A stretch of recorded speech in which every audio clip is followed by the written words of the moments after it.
แผ่วพักเกี่ยวเจ้าต่างตามประการหมายมีพระพุทธพระธรรมพระสงฆ์อันเป็นสารณะเป็นที่เปิ่งของหมู่เฮาทั้งหลายขอกราบไหว้สาบุญญาปารมีธรรมท่านอาจารย์ท่านพระครูอภิวัฒนวิกรมรองเจ้าคณะอำเภอดอยหล่อผู้อำนวยการสถานีวิทยุมวลชนคลื่นสีขาวชาวประชาเจ้าอาวาสวัดปักตางเจริญผู้ดำเนินรายการเสียงธรรมแสงอรุณและรายการอู้จ่าภาษาธรรมพร้อมไปด้วยครูบาอาจารย์พระมหาเถระพระเถรานุเถระพระสังฆพระสงฆ์องค์เจ้าขอกราบไหว้สาบุญญาปารมีธรรมพระเดชพระคุณหลวงพ่อสุนทรธรรมานุโยคที่ปรึกษาเจ้าคณะอำเภอดอยหล่อเจ้าอาวาสวัดพระธาตุคงขาวขอกราบไหว้สาบุญญาปารมีธรรมพระเดชพระคุณหลวงพ่อสาธุกิจจานันท์เจ้าคณะอำเภอดอยหล่อเจ้าอาวาสวัดพระธาตุเจ้าดอยน้อยพร้อมไปด้วยพระสงฆ์องค์เน้นทุกรูปทุกองค์ด้วยความเคารพอย่างสูงสุดยิ่งครับผมสวัสดีเจเจแล้วก็ป้าน้อยหนุ่มผาจ่อคนรูปหล่อเนอร์ครับผมก็กลับไปแสครูบาลักโยนันเหมือนกันนะครับสวัสดีเนอร์ผมขอกลับไปแสตุลุงนวลโคนรูปหล่อวัดสันเมียงอำเภอเวียงหนองล่องเหมือนกันนะครับผมสวัสดีเนอร์ผมถ้าวัดศีลวันใดตุลุงนวลไปลืมไม้กะเกะนะครับผมเป็นห่วงเนาะไม้กะเกะกับไม้กะเกะผู้สูงวัยตัวนะครับผู้สูงวัยตัวเนาะวันศีลวันใดกัดย่างเอากับไม้กะเกะลงบ้านลงเฮียนดีๆนะครับผมเป็นห่วงเนาะเป็นห่วงกลัวลูกหลานไปเดียดเนาะอย่างเตอะลูกหลานจะไปเดียดเนาะกลัวพ่อแม่เจ็บเนาะกลัวลูกหลานเดียดเนาะแต่อย่างเตอะเขาจะซ้อมเนาะเป็นห่วงนะครับกับไม้กะเกะลงบ้านลงเฮียนดีๆนะครับผมเป็นห่วงเนาะจากใจดีเจมปาตังเจริญหมู่สี่เนาะจากใจดีเจมปาตังเจริญหมู่สี่อำเภอดอยหล่อเนาะนิมนต์ครูบาลักปันโดนนานหล่นทำได้เลยครับผมขอเจริญปอนคณะสถาญาติโยมศรัทธาสาธุชนคนดีเฮาทุกท่านมาแล้วเนอมาแล้วเนอมาแล้วเนอมาแล้วมาปะกันในรายการสารธรรมยามบ่ายยามแรงช่วงธรรมะเพื่อชุมชนมาปะกันแล้วเนอตั้งแต่เวลานี้บ่าย3 ถึง 5 โมงโดยประมาณโดยมีตนตัวเก้ากับผมอาตมาภาพสามเณรรักปั่นโยนันแห่งวัดสันเหมืองตำบลหนองล่อง อำเภอเวียงหนองล่องจังหวัดลำพูนเป็นผู้ชอบดำเนินรายการก็จะได้นำเอาสาระต่างๆนะจะได้เอาสาระต่างๆมาจาสถาญาติโยมเต่าที่เวลาจะเอื้ออำนวยในรายการนี้ออกอากาศพร้อมกันหลายสถานีมีต้นว่าสถานีวิทยุคลื่นพระพุทธศาสนาการศึกษาและวัฒนธรรม 19.50 วัดฝ่ายหินตำบลสุเทพอำเภอเมืองจังหวัดเชียงใหม่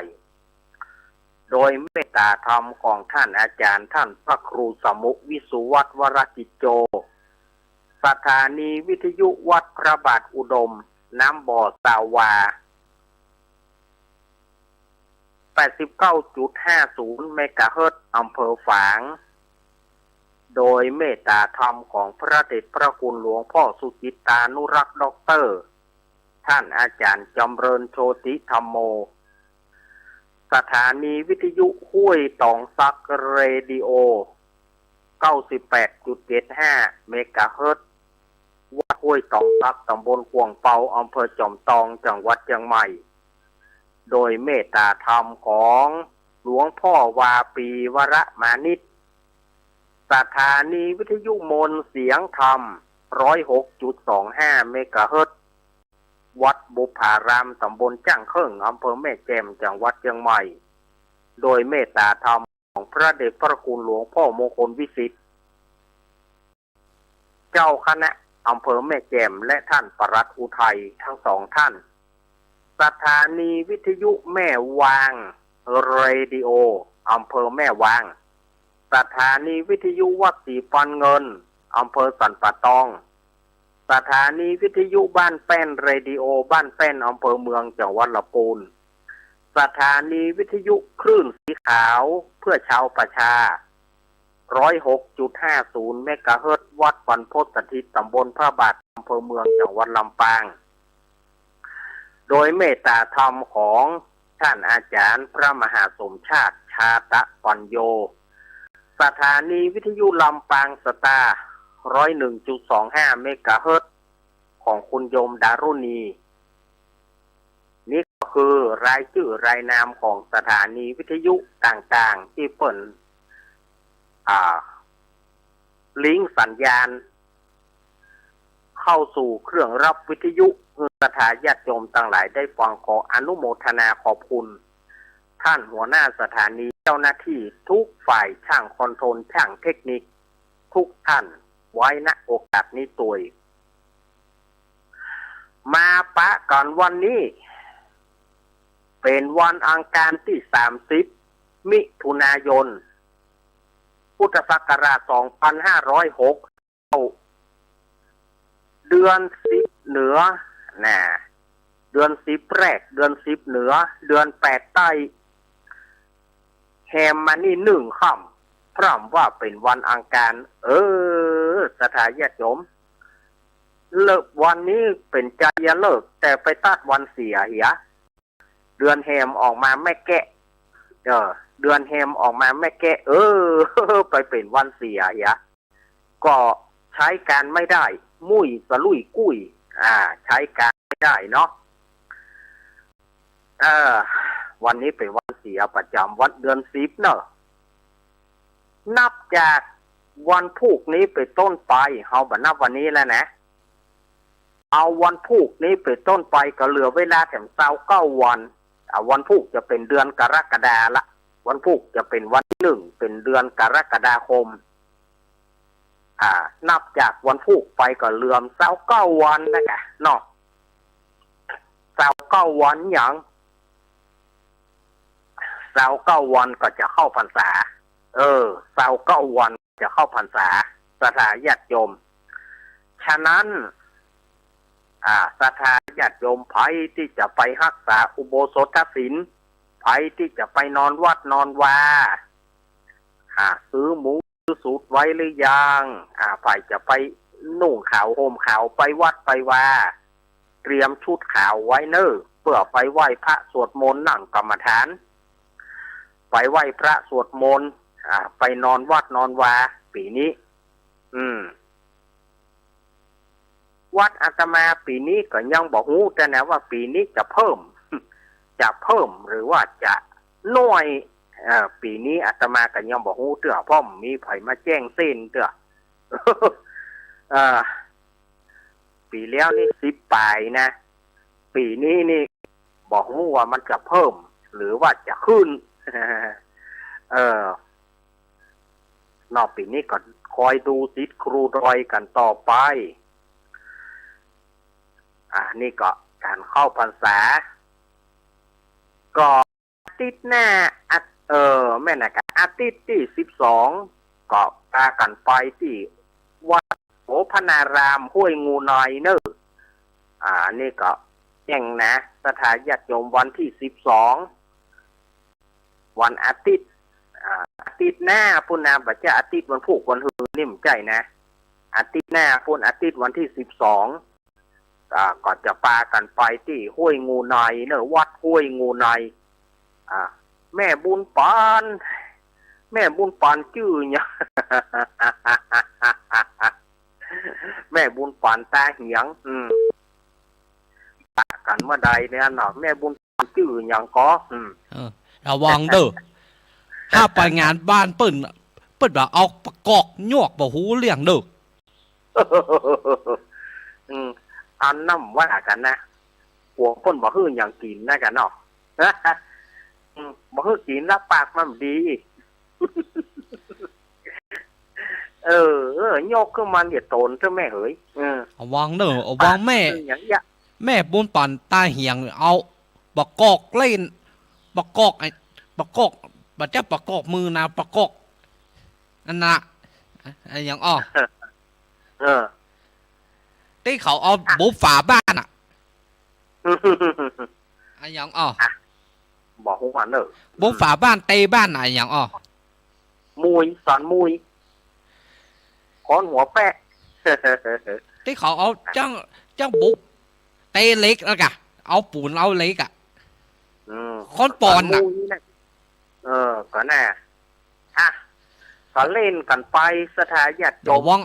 ระวังแม่ปุ้นปอนตายเหียงเอาคอนปอนยวกบ่ฮู้เรื่องเด้อเอาไปปะกันปุ้นเนอสถานญาติโยมแล้วก็ดีเจตัวอีไปฝังดีเจจะปล่อยตัวอีฝ่ายมาได้ไปฝังก็ไปปุ้นอย่างก็อินทนนท์วันที่21ฝ่ายมาได้ไปฝังก็ดอยอินทนนท์วันที่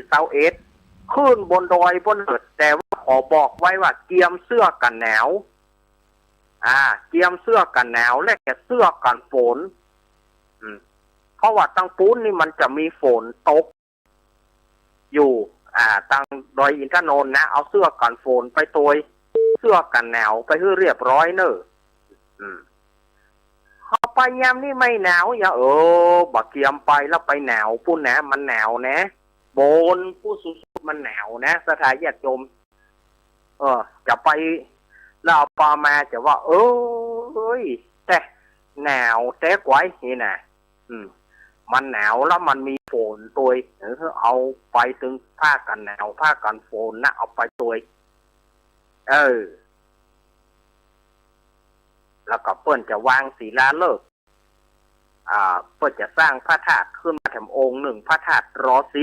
10พระธาตุเจดีย์รอ10เปิ้นจะไปสร้างพระธาตุหรือว่าใครจะไปชายแดนใครจะไปชายแดนก็เดือนสิงหาปุนเนอร์เดือนสิงหาปุนเนอร์อันนี้ก็แจ้งกับสถานญาติโยมที่ว่ามีจิตศรัทธาอยากจะไปร่วมถวายเตียนตามที่อาตมาบอกนี่นะแล้วก็แถมอันหนึ่งอาตมาก็จะได้ยกกิจกรรมการฟังธรรมในพรรษายกวัดมาบ้านสู่วิทยุของสถานญาติโยมวันอาตมาเพราะว่าวันพระวันศีลวันพระวันศีลประจำพรรษาเนี่ยมันมี13วันพระ13วันศีลบางพ่อของเปิ้นก็เอา12เพราะเปิ้นบ่นับเพราะเปิ้นเอา7วันไหนเตื้องเปิ้นเอาตั้งแต่ศีลแรกเปิ้นบ่นับแต่ส่วนมากพวกก็นับเอาศีลแรกไปตัวเป็น13วันพระ13วันศีลในกิจกรรมเทศธรรมในพรรษายกวัดมาบ้านอาตมาจะเริ่มตั้งแต่วันที่28วันอังคารที่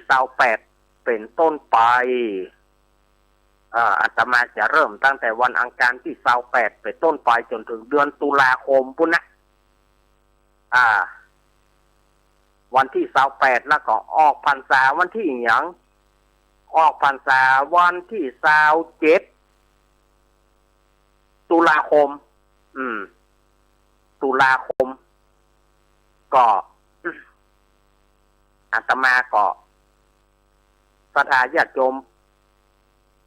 อาตมาจะได้ปาศรัทธาญาติโยมยกวัดมาบ้านทำกิจกรรมอาบน้ำฟังธรรมนั่งสมาธิกรรมฐาน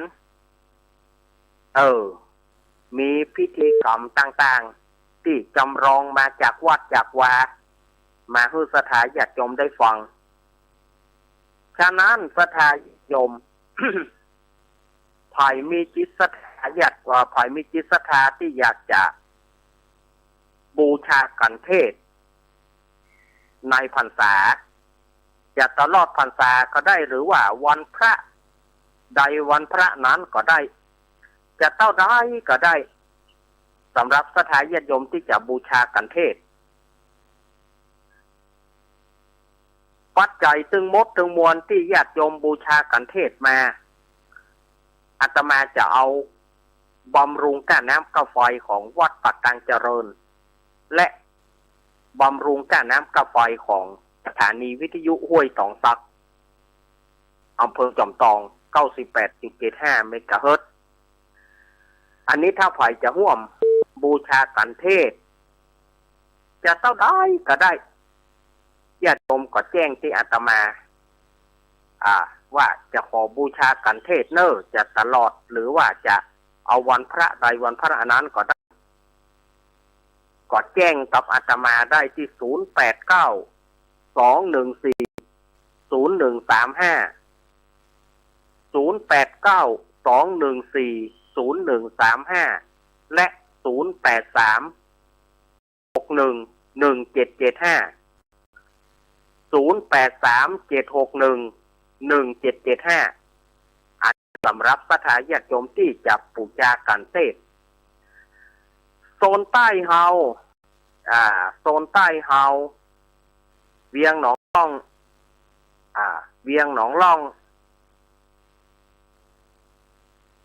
สีเตี้ยสันปูเลยอย่างสีเตี้ยปูเลยต้นพึ่งเรานี้ก็โซนใต้เฮาก็แจ้งที่แม่เพนคนสู้ชีวิตแม่เพนเพิ่นก็เป็นสะพานบุญอยู่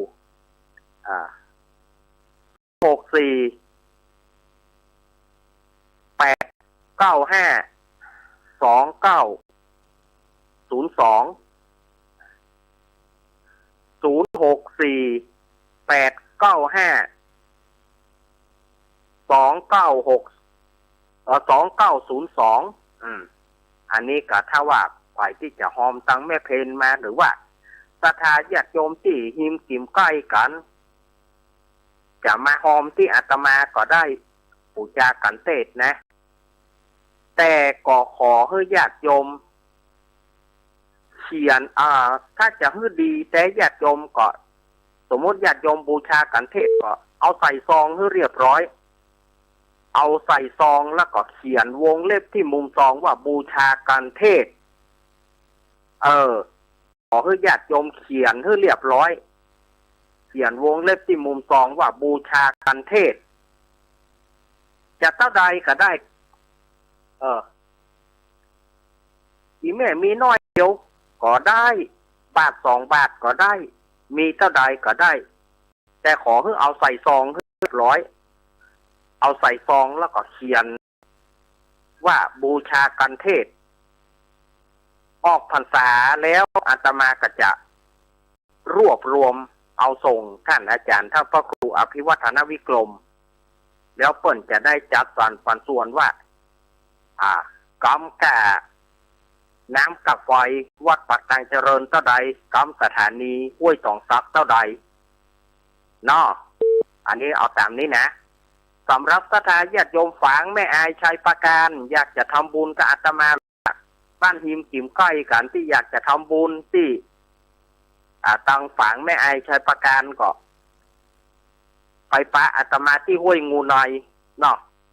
ไปปะอาตมาที่วัดห้วยงูในก็เอาไปหอมที่อาตมาได้แต่ขอเฮ้อ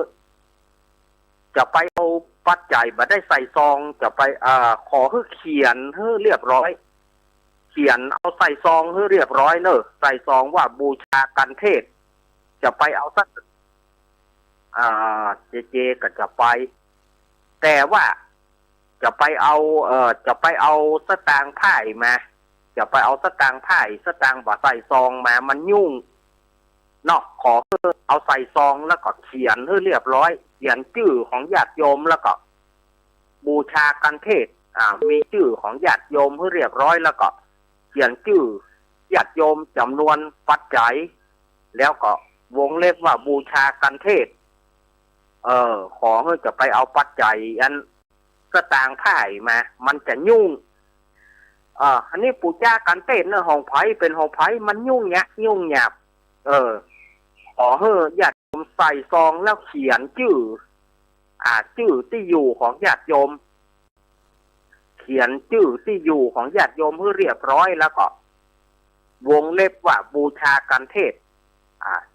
แต่ก็ใส่จำนวนปัจจัยด้วยนะญาติโยมใส่เท่าใดก็เอาเขียนไว้ว่าเขียนจำนวนปัจจัยนั้นตัวว่าที่บาทเพราะว่าท่านบิ๊กบอสเปิ้นจะเอามาอ่าน ถ้าอาตมาเอาไปถวายเปิ้นแล้วเปิ้นจะเอามาอ่านเปิ้นจะมาอ่านชื่อว่าญาติโยมปัจจัยเท่าใดเขียนจำนวนตัวเนาะเท่าใดก็ได้นะอันนี้สำหรับท่านที่จะกันเทศตลอดพรรษานี้ก็ดีเฉพาะวันพระใดวันพระนั้นอาตมาจะเริ่มตั้งแต่วันที่28เป็นต้นไปจนถึงเดือนตุลาคมเนาะจนถึงออกพรรษาแล้วเนี่ยอาตมาจะได้เอารวบรวมถึงหมดถึงมวลนะอาตมาจะไปถวายท่านอาจารย์ท่านพระครูอภิวัฒนวิกรมเนาะถ้าตังฝางไม่อายชัยประการหรือว่าตังลำปางถ้าไผ่มาที่วัดห้วยงูในก็ไผ่จะห่วงบูชากันเทศก็เอาตามที่อาตมาว่านี่นะเขียนชื่อที่อยู่แล้วก็จำนวนปัจจัยและวงเล็บว่าบูชากันเทศอาตมาได้รวบรวมแล้ววันออกพรรษาแล้วอาตมาจะมาถวายท่านบิ๊กบอสเปิ้นจะได้เอาจัดสรรปันส่วนไปตามนั้นเข้าใจกันตามนี้เนาะสถาญาติโยมเนาะวันนี้อาตมาสัญญากับสถาญาติโยมว่าถ้าสถานีวิทยุ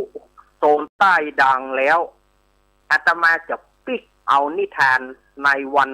อังคารที่แล้วเล่า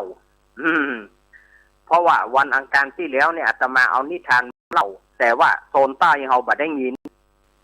เนี่ยวันนี้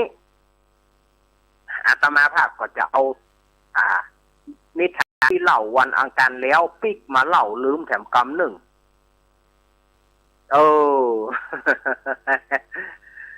นี่อย่างเอาปิกมาเล่าแถมหมอก็โซนใต้เปิ้นบ่ได้ยินนะสถาญาติโยมเมื่อโซนใต้เปิ้นบ่ได้ยินมันก็เลยข้ามอย่างได้ยินก็เข้าแล้วเขาก็ต้องปิกมาเล่าคือเปิ้นฟังแถมกำเพื่อเขาจะไปเรื่องอื่นเขาก็โซนใต้เขาก็ได้ยินแล้วเนาะ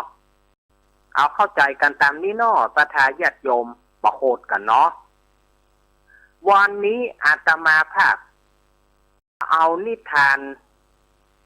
อมตะนิทานในเรื่องเจ้านาผู้เฮงซวยวันนั้นก็เล่าไปแล้วกันนะเจ้านาผู้ซวยไปซวยอย่างบอกว่าฟังไปก่อน ฟังไปก่อนก็เดี๋ยวค่อยว่ากันเรื่องเจ้านาผู้เฮงซวยนี้อยู่ในนิทานธรรมในสมัยพุทธกาลเนาะสมัยพระพุทธเจ้าเปิ้นยังมีอยู่สมัยพุทธเจ้าเปิ้นปรินิพพานเตื้อในสมัยนั้นเนี่ยก็มี เจ้านาสองผัวเมียเจ้านาสองผัวเมียนี่ก็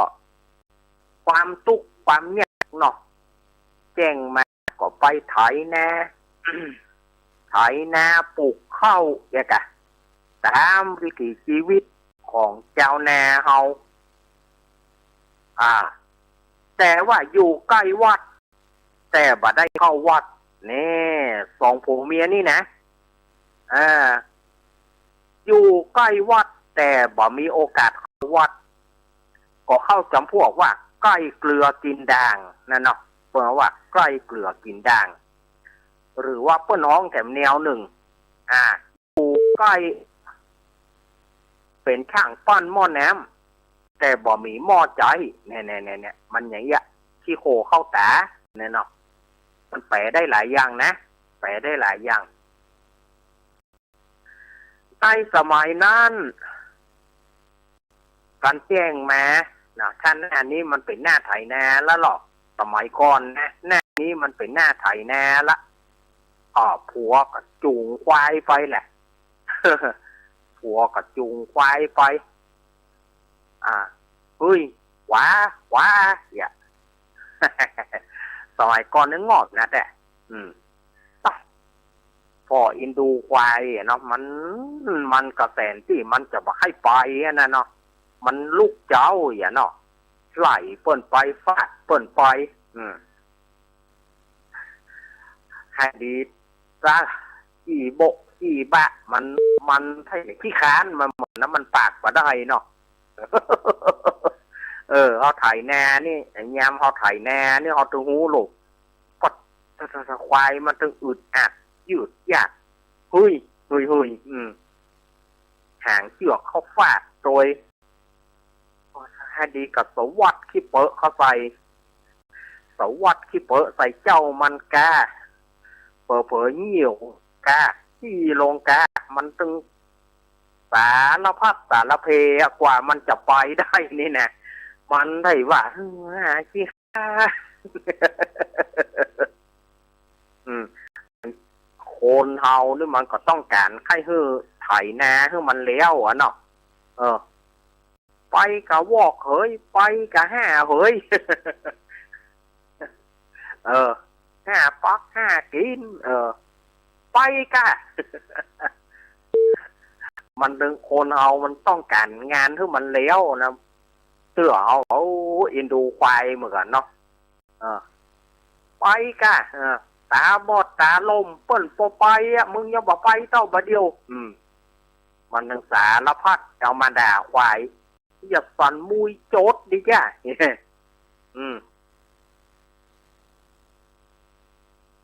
เผลอโคตรล้ำไปกะมาเฮ้ยเปิ้นไปควายไปกะมาเฮ้ยมันความโคตรนี่นะความโคตรนี่นะสถานญาติโยมมันตึงปัดโคนเฮาเนี่ยสารพัดที่จะว่างัวว่าควายยิ่งมันมีลูกน้อยสมัยควายมันก็เหมือนลูกแก้งอย่างอันนี้เงียบหญ้าตัวมาใครกินหญ้านะมันบ่ได้กินเงียบหญ้าตัวใช่มีลูกน้อยแต่กันเอาปล่อยตัวแม่มากับลูกกินนม กันบ่ลูกกินนมก็ซอกตะแก่เปิ้นกันเอามัดก็บ่ได้มัดก็เอามัดก็เงี้หำละแม่มันบ่เป็นอันไถนาแถมละสารพัดสารเพเรื่องพายุกับงัวเข้าไปพายุกับงัวเข้าไปนี่นะไถนาเมื่อเจ้านี่นะงัวนี่บอกพอมีปัญหาเท่าไหร่ควายนี่มันสารพัดเอามันลูกเจ้าเนี่ยสถานญาติโยมเฮ้ยขวาไปขวากระวอกเฮ้ย ไอ้สันมุยเด็กเนอะ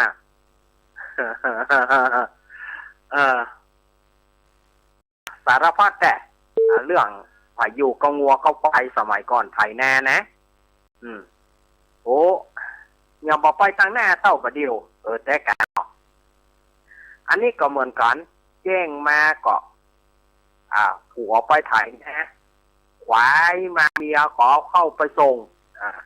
ลวกกินเท่ากันพวกกินเท่ากันกับถ้าว่าก้ามันออกแล้วบอกก็ทกก้าปลูกนะผัวมันก็ไถตัวเผื่อตัวอย่างที่ว่านั่นนะสถานญาติโยมอย่างที่ว่านั่นนะกาควายไปพ่องถามเอากันถอยเล่นหัวควายให้ดีกับถามสอนมุยเล่นหัวควายสารพัดนะคนที่มันอยู่กับควายนี่นะเนี่ยเปิ้นถึงมีการเรียบร้อยแล้วเปิ้นมีการขอสุมามันก็ลูกมัดมือมันบ่มีท่านอาจารย์ก็เอาเขาว่าน่าเป็นมือมัดมือมันกูได้ด่าได้ตีมึงอีเฮ้ยกูก็ขอมามึงพ่องกูได้ด่าได้ตีมึงล้ำไปมันถึงมีเขาอยู่กับมันน่ะเขาถึงสารพัดเรียบร้อยก็มีการสุมอกสุมาบางทีเพื่อมีการห้องเข้าเอาขวานควายก่อนบางทีไก่ต้มก็เนอเพื่อเอาไปขวานบางที่บางแห่งเพิ่นมีไก่กู้ก็เนออันนี้แจ้งมากับผัวไปไถนะเมียเอาเข้าไปส่งก็ไปกินข้าวก็ปลูกนะขาปิกก็ได้แมงดาพ่องได้แมงดาพ่องได้ปืดเอาแมงจรพ่องนะตามที่ไถงัวที่ไถควายนะสถานญาติโยมเขาได้ลูกแมงดากะแมงจรกะจะหีกกะเนี่ยมาเดี๋ยวไปมีเอาโลดไถไปย่ำหมดเหลวเตียวลูกยำเตาไปหมดหลับว่ามีละมาได้กินละแมงจรกะแมงดากำได้กินละก่อนเขาได้แมงดาตำน้ำพริกหรอกได้แมงจรก็ได้น้อยก็ตำน้ำพริกได้นักก็คั่วตามวิถีชีวิตนะถ้าเขาสมัยก่อนได้ของกินของด้อยมาหรอกเปิดเตือกก็ต้อนได้นิ้วได้หวกโดยมันก็กุ้มกินกันไปอันนี้สองผัวเมียนี่ก็นอนรับไปแต่ว่าได้ทำบุญทำทานคำเตือกอยู่ไปอยู่มาเมียก็มานลูกเมียก็มานลูกจะย้อนไปในคืนหนึ่งเนี่ยอันนี้ย้อนไปถึงบ้า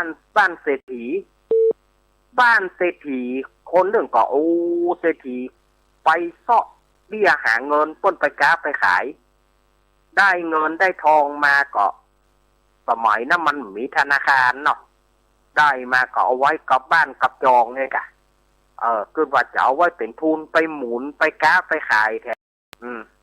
ถ้าจะก้างัวขายควายก็อย่ามาหูก็เปิ้นนะเปิ้นไปค้าไปขายแล้วเปิ้นได้เงินมาเป็นจำนวนนักเอาละไว้ห้ามทีนี้พอถึงเมื่อคืนมาปรากฏว่าขโมยไปลักขโมยมันเป็นหัวหน้าโจรเนาะหมู่ขโมยกันลักวางยานอนหลับโดยเอาโพ่นควรโพ่นควรแล้วก็ทำให้ผู้เศรษฐีตึงบริวารตึงลูกตึงเมียปากันรับหมด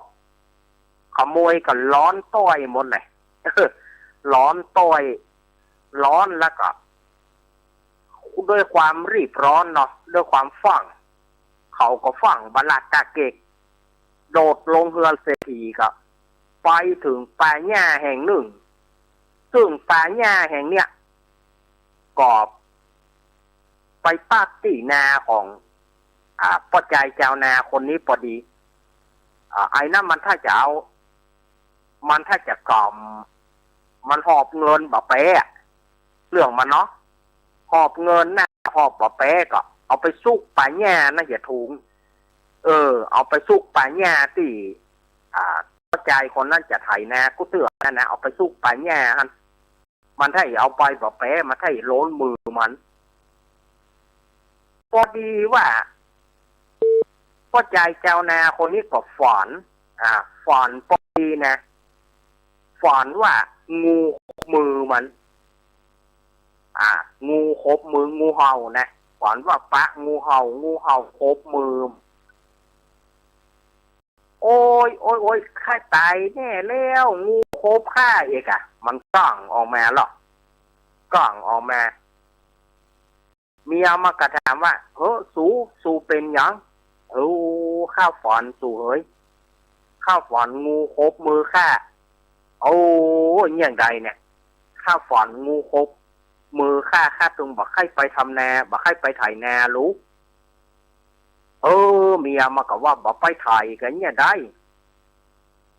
กล้าก็จะดีทกแล้วอดเอาสูฝอนให้ไก่เป็นดีกะคนโบราณบอกว่าฝอนให้ไก่เป็นดีแต่ก็เมียมันก็จำผัวมันก็จำเป็นนะไปก็ไปเฮาเกิดมาอย่ามาตุกมาอยากล้ำเหลือสูเกิดมาตุกเกิดมาเนี่ยแต่ว่าเนาะเฮานี่นะไถนาปลูกข้าวก็บ่ให้พอกินบางปีก็น้ำท่วมบางปีก็ฝนแรง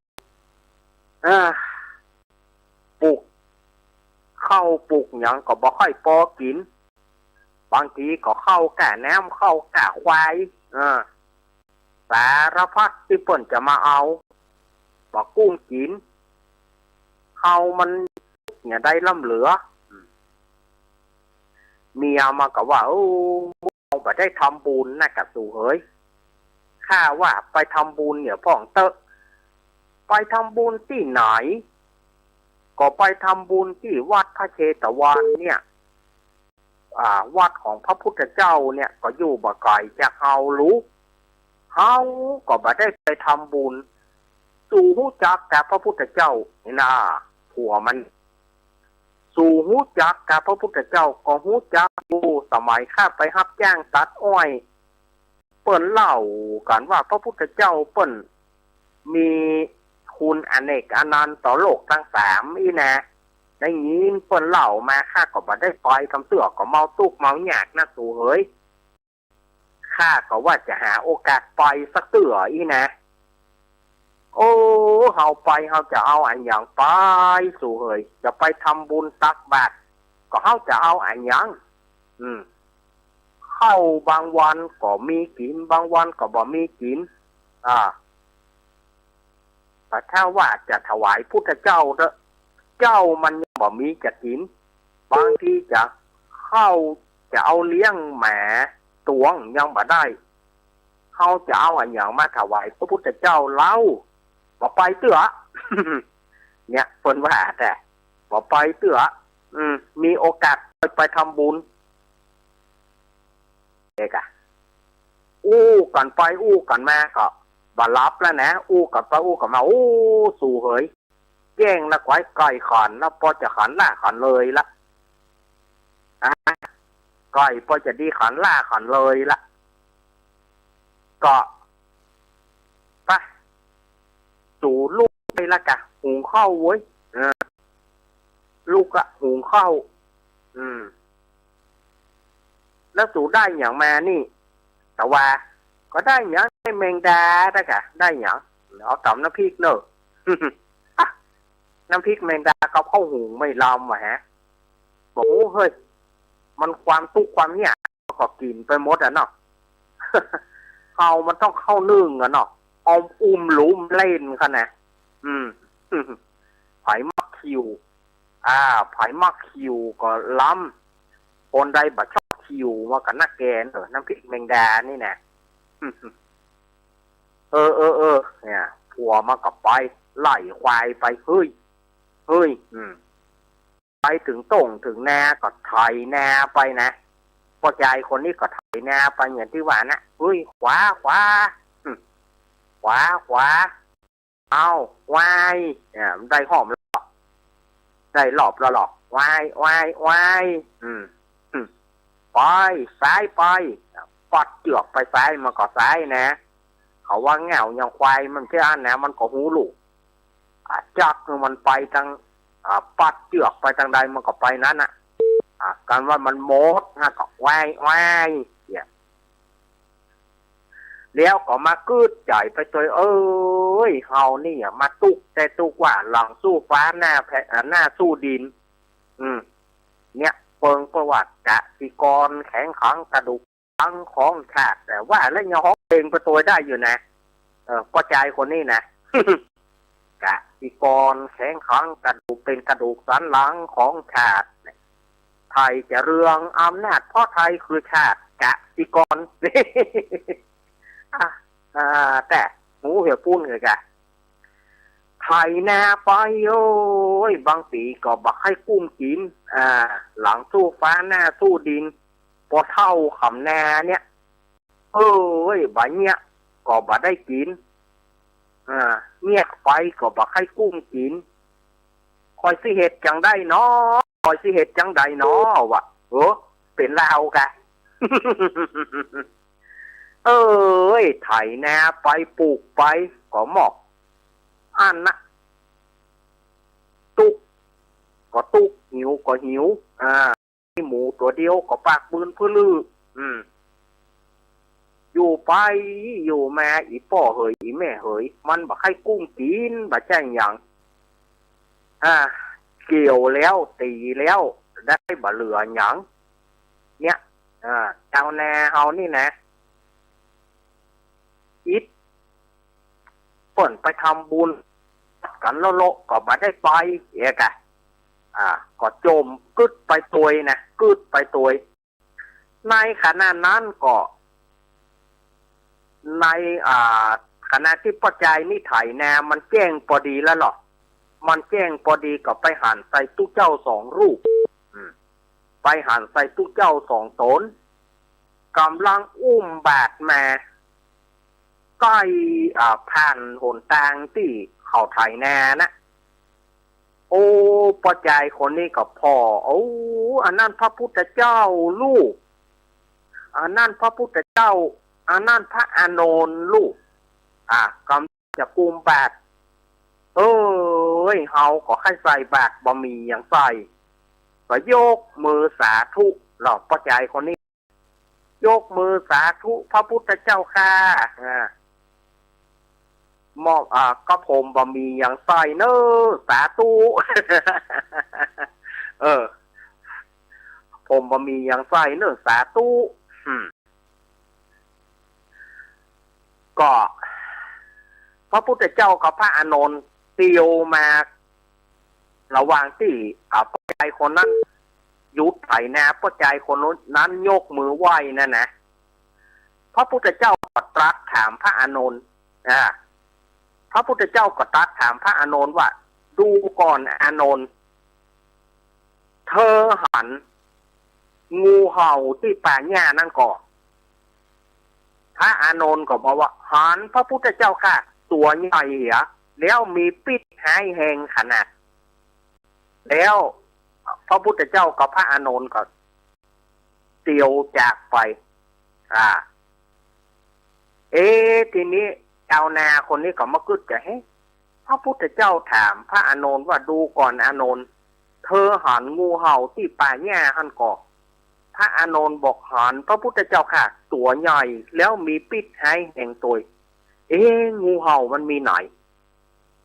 งูเห่ามันมีไหนมันมีป่าหญ้าสื่อใดกันเดียวมาล่างที่เฮาฝันตะคืนนี่เหรอกะมาได้เขาต้องเสาะหาจนปะแล้วก็เขาต้องฆ่ามันก่อนหมออันมันจะฆ่าเขาก็ไปเสาะหางูเห่านั่นนะไปเสาะหางูเห่าที่อันพระพุทธเจ้ากับพระอานนท์ถามพระพุทธเจ้าถามมานะพระอานนท์ก็บอกว่าหันก็ไปเสาะไปเตียวไปสัมปาแง่นะก็ไปเสาะหางูแต่ว่าบ่ปะแต่ก็ไปปะถุงหนึ่งไปปะถุงหนึ่งเป็นถุงผ้าใบนะไปปะใส่ถุงผ้าใบถุงย้ายวะก่อนป่าแง่นั้นป้าใจคนนั้นก็ป้าใจเจ้านาคนนั้นก็มันถุงอะไรอย่างนี่ไผเอาอย่างมาซ่อนที่ป่าแง่นี่ป้าใจคนนั้นก็เลยเอามาเตะพอ เมื่อเตพอก็หันว่าเป็นนั้นแก้วแหวนเงินทองอะไรอย่างต่างๆโอ้หายไปลักที่ไหนมาแล้วก็เอามาซุกไว้ป่าหญ้านี่ป้าใจคนนี้ก็พอตัวนะพอไปบ่มีเจ้าของเมื่อบ่มีเจ้าของเขาจะเอาเนอะเพราะว่าเขาตุกเขาเนี่ยก็บ่สมควรเอาซุกไว้เนี่ยเว้ยก็เอาซุกไว้ป่าหญ้าที่เก่าเนี่ยมัดปากถุงแล้วก็เอาไว้ที่เก่าเนี่ยเผื่อว่าจะมีคนมาเสาะหาอีกก็ใจคนนี้กับเมื่อเตพอแล้วก็มัดปากถุงอย่างเก่าก็เอาไปซุกป่าหญ้าอย่างเก่านั่นนะเมื่อซุกป่าหญ้าแล้วก็ไถนาต่อไปปรากฏว่าในจังหวะที่พ่อใจคนนั้นไถนาเนี่ยคนใจของเศรษฐีก็เตียวซอกหาถุงสตางค์นะเตียวซอกหาก็ไปส่องที่ป่าหญ้านั้นเมื่อไปส่องที่ป่าหญ้าก็ไปหันใส่ถุงสตางค์ถุงผ้าใบใบใหญ่นั่นนะไปหันใส่ถุงผ้าใบใบใหญ่นะแล้วก็พ่อใจคนนั้นไถนาเขาก็เข้าใจผิดว่าพ่อใจคนเนี้ยเป็นคนไปลักทั้งที่พ่อใจคนนี้บ่มีส่วนหูเพราะพ่อใจคนนี้เป็นคนตุกคนเนี้ยไถนาหมู่คนใจเศรษฐีก็ไปยับมันไอ้นี่บอได้ค่าหนังค่าเขาไอ้ขโมยเว้ยไอ้เขามูนี่ก็ป้อบ่พ่อแต่เขามูนี่ก็ป้อมพ่อว่าก็เปิ้นไถนาหั่นก็ว่าไปยับเปิ้นหมูนี่ก็นอกไอ้นี่แกเป็นคนไปลักไอ้นี่ไปขโมยที่แท้จริงยับได้ค่าหนังค่าเขาไอ้ขโมยจริงลักสตางค์แกแล้วมีแหมจัดลายถุงมีไหน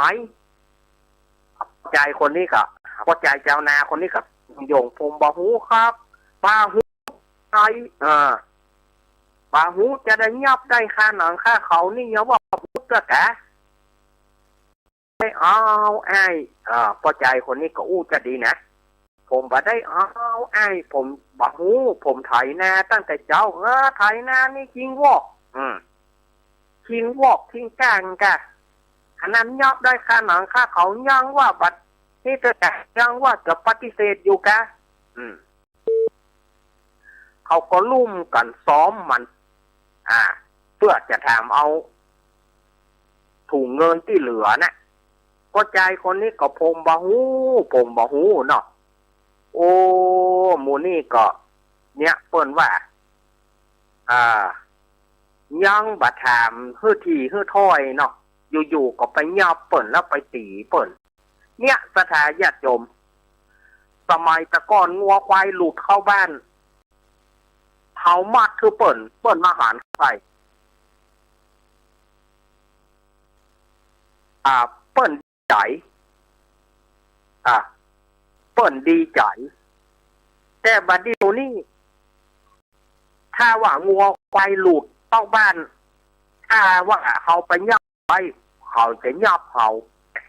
ประเดี๋ยวนี้ป้นหลวงจะประกาศงัวควายเปิ้นหลุดนะถ่ายยับได้จะให้รางวัลเนี่ยเขาต้องเอาเขาไม่แซ่หลิวอย่างเดียวหันไหนไม่แซ่ติดอย่างเดียวไม่แซ่ติดอย่างเดียวไล่ให้มันไปไกลๆเวลายับมามันจะไปโต้สถานญาติโยมเนี่ยโคตรว่าแต่ก่อนนี่เขายับเพื่อเปิ้นดีใจเผลอเปิ้นเอาสตางค์เมื่อแต่400-500บาทเดียวนี่เผลอจะยับเขาบาทเดียวเขาหันไม่แซ่หลิวเนี่ยหลวงประกาศภัยหันงัวหันควายดูดมาพ่องแจ้งกำเนิดแจ้งป้หลวงก็เนิ่มเดียวพอถึงแจ้งหันเนี่ยบอกไม่แซ่ติดหันเนี่ยบอกไม่แซ่ติดอย่างเดียวเนี่ยพอใจคนนี้ก็เหมือนกันเมื่อหมู่นั่นก็ยับมันเมื่อยับมันแล้วก็เขาก็บุกก็ตีมันเพื่อมันสารภาพมาว่ามันไปลักสตางค์เปิ้น มันก็บอกว่ามันบ่ได้ลากแน่มันก็ว่ามันบ่ได้ลากผมบ่ได้เอา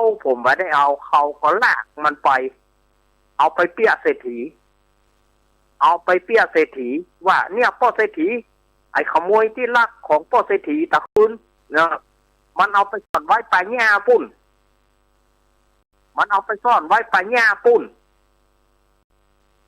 โอ้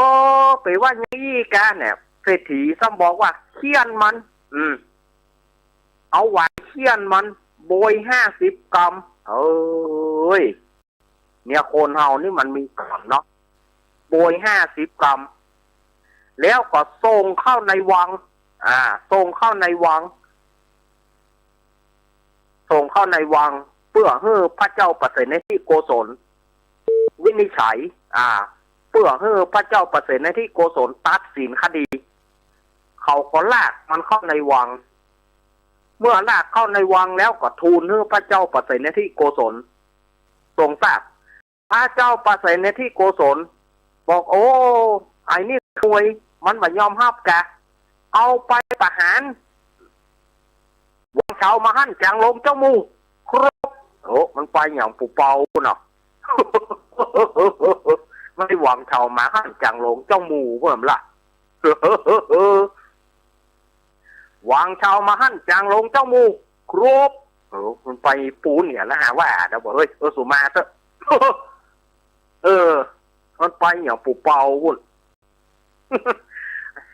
จุเฮ้ยสถานญาติโยมได้ไข้หัวกันพ่องบ่ได้เฮ้ยสถานญาติโยมได้ไข้หัวกันบ่ได้เนาะเอาตัวไอ้นี่ไปประหารครบนี่หรอเอาตัวพระพุทธพระเจ้าข้ายามนั้นพ่อใจคนนั้นก็เปิงพระพุทธเจ้าว่าแต่เนาะดูก่อนอานนท์เธอหันงูเห่าที่ป่าหญ้านั่นก็หันพระพุทธเจ้าค่ะ ตัวใหญ่เหียแล้วก็มีปีกหายแหงพ่อใจคนนี้ก็ไอ้หมู่ราชบุรุษหมู่เพชฌฆาตก็ลากไปมันก็จมนะดูก่อนอานนท์เธอหันงูเห่าที่ป่าหญ้านั่นก็หันพระพุทธเจ้าค่ะตัวใหญ่แล้วก็มีปีกแทงตัวเนี่ยยามนั้นพระเจ้าประเสนที่โกศลได้ฟังอันนี้มันเป็นกรรมของพระพุทธเจ้าถามพระอานนท์แล้วพระอานนท์ตอบพุทธเจ้าไอ้นี่ว่าได้อย่างไรก็เลยบอกกับราชบุรุษทั้งหลายบอกว่าช้าก่อนจะไปฟังประหารมันตื้อวางเชามาหั่นจางลงเจ้ามูครบเอามันไว้ก่อน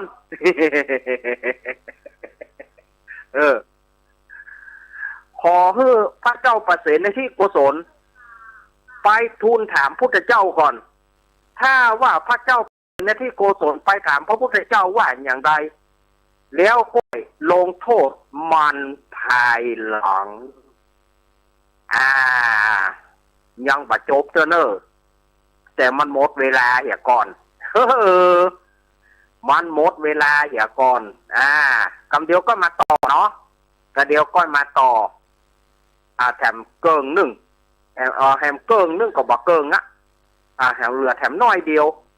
เอาไว้มาต่อกันในช่วงที่2เนาะเดี๋ยวอาตมาพักก่อนเนาะเจอยู่กับเจ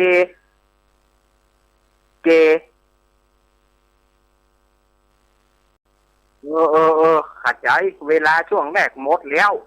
แต่เดี๋ยวก็มาต่อเนาะเจริญพร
น้องๆหน้าหนาวนี้ไปแอวเหนือเฮาพักที่นี่บ่รีสอร์ทนี้ดีขนาดมีเครื่องทำน้ำระบบแก๊สเอาไว้ให้พร้อมแต่ก็ต้องระวังเนอะเครื่องทำน้ำอุ่นระบบแก๊สมีคนตายมาหลายรายแล้วอั้นเลยกะอ้ายก็นึกภาพเอากะเปิดเครื่องทำน้ำอุ่นระบบแก๊สในห้องน้ำถ้าบ่มีพัดลมดูดอากาศการหมุนเวียนของออกซิเจนมันจะดีได้จะใดในเมื่อการเผาไหม้บ่สมบูรณ์ก็เกิดการสะสมแก๊สคาร์บอนมอนอกไซด์สูดดมเข้าไปมันจะไปจับกับเม็ดเลือดแดงและทำให้เม็ดเลือดแดงจับกับออกซิเจนได้น้อยลงเมื่อออกซิเจนเข้าบ่ถึงปอดก็จะคลื่นไส้เมาหัวหายใจยากจนถึงขั้นเป็นลมแล้วก็ตายได้โดยเฉพาะคนที่มีโรคประจำตัวเช่นโรคหัวใจโรคเลือดจางหอบหืดถุงลมโป่งพองโรคความดันโลหิตสูงซึ่งจะมีโอกาสสูงกว่าคนอื่นน่ากลัวขนาดเนาะมันก็บ่ถึงขนาดนั้นถ้าหากรู้วิธีคือถ้าอาบน้ำด้วยเครื่องทำน้ำอุ่นระบบแก๊สบอดี้อาบเกิน10นาทีจะต้องเปิดพัดลมระบายอากาศหรือให้อากาศถ่ายเทได้ดีอันนี้ก็จะช่วยได้นักถ้าหมู่เฮาแค่หูข้อมูลเพิ่มเติมโทรสอบถามได้ที่กลุ่มสื่อสารความเสี่ยงและพัฒนาพฤติกรรมสุขภาพสำนักงานป้องกันควบคุมโรคที่1เชียงใหม่053-140-774-6หรือสายด่วน1422จนเครียดกินเหล้าจนเครียดกินเหล้าจนเครียดกินเหล้าจนเครียดกินเหล้าจนเครียดกินเหล้าจนเครียดกินเหล้าก็เลยยิ่งก็เลิกสิเหล้าอ่ะเลิกเหล้าเลิกจนเริ่มต้นเข้าพรรษานี้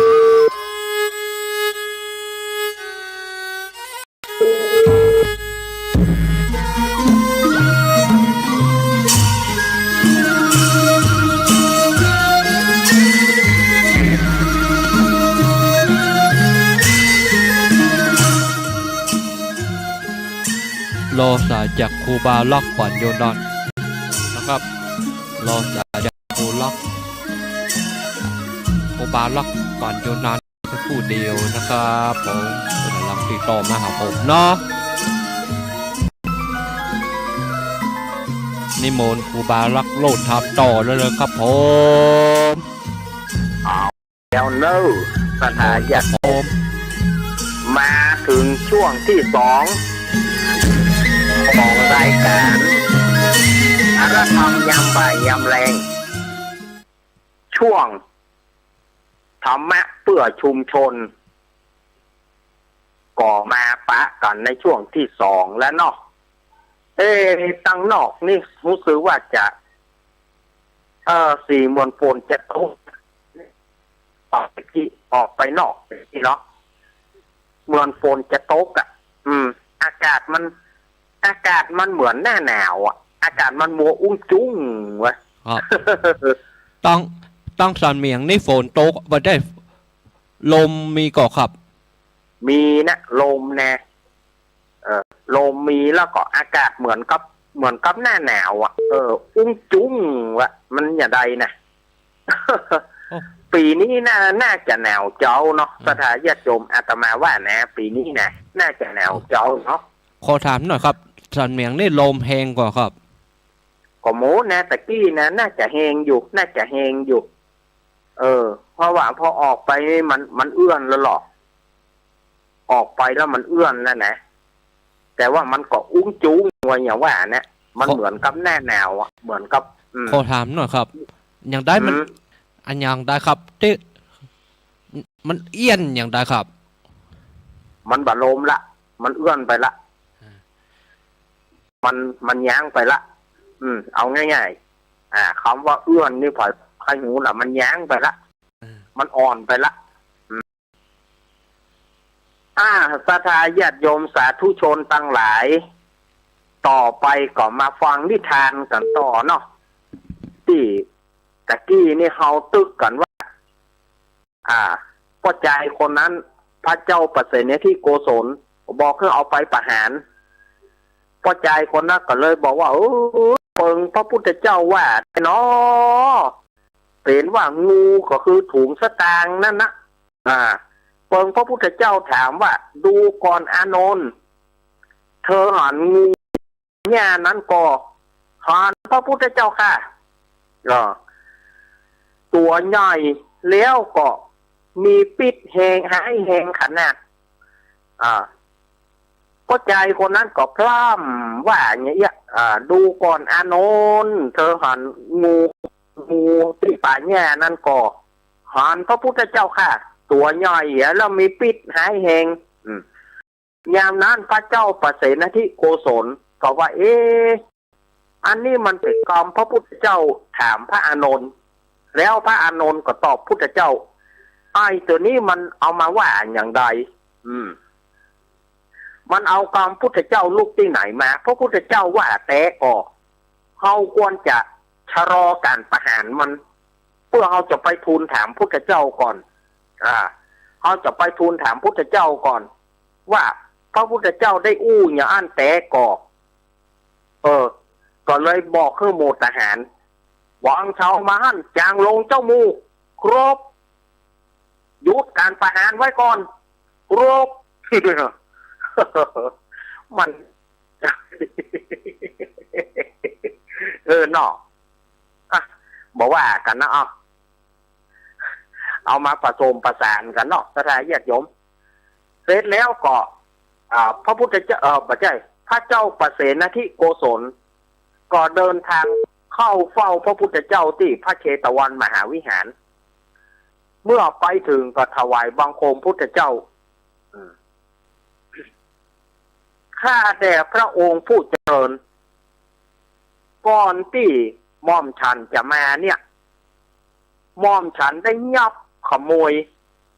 ที่ไปลักเงินของท่านเศรษฐีมันบ่ยอมรับ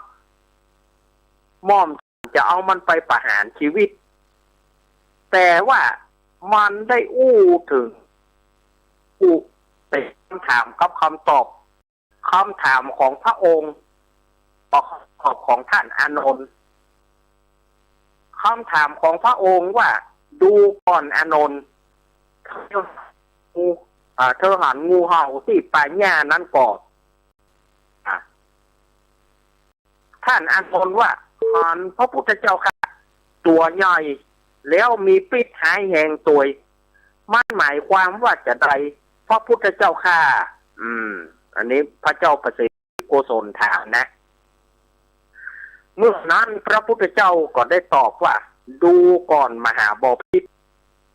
กรรมนี้เขาได้ถามอานนท์เพราะว่าเขาหันว่า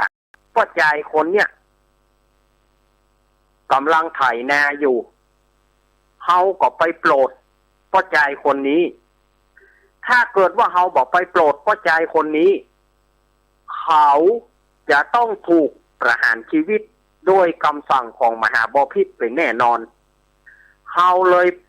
อุ้มบาตรไปกับอานนท์แล้วไปไก่ที่อยู่ไก่ที่เขากำลังไถนาแล้วเขาก็ได้ถามอานนท์ว่าดูก่อนอานนท์เธอหันงูเห่าที่ป่าหญ้าต่างนั้นก่ออานนท์ก็เหมือนกับหูอานนท์ก็บอกว่าหันพระพุทธเจ้าค่ะตัวนี้แล้วมีปิดหายแหงตัวอันนี้เขาได้ว่าแต่นะแล้วก็อานนท์ก็ตอบเขาแต่นะก็คือว่าเขาได้โพดเขาเพื่อบอกให้เขาโดนมหาบพิตรสั่งประหารโอ้เป็นอย่างนั้นกับพระพุทธเจ้าค่ะแล้วความจริงเขาลักก่อดูก่อนมหาบพิตรเขาบ่มีส่วนหูส่วนหันอะไรอย่างเลยเขาบ่ได้เป็นคนลักแต่คนลักน่ะมันเอาไปมันไปที่ไหนแล้วบ่หูพอดีว่ามันเอาหอบเงินหอบทองไปบ่แปะมันก็เลยเอาถุงหนึ่งไปวางไว้ที่ป่าหญ้าแล้วก็เอาแถมส่วนหนึ่งไปก็ใจคนนี้เขาบ่หูเขาบ่เคยทำผิดเขาทำแต่ความสุจริตทำให้ทำนาทำมาหากินเขาบ่ได้ไปลักไปจกอันอย่างเลย ที่มหาบพิตร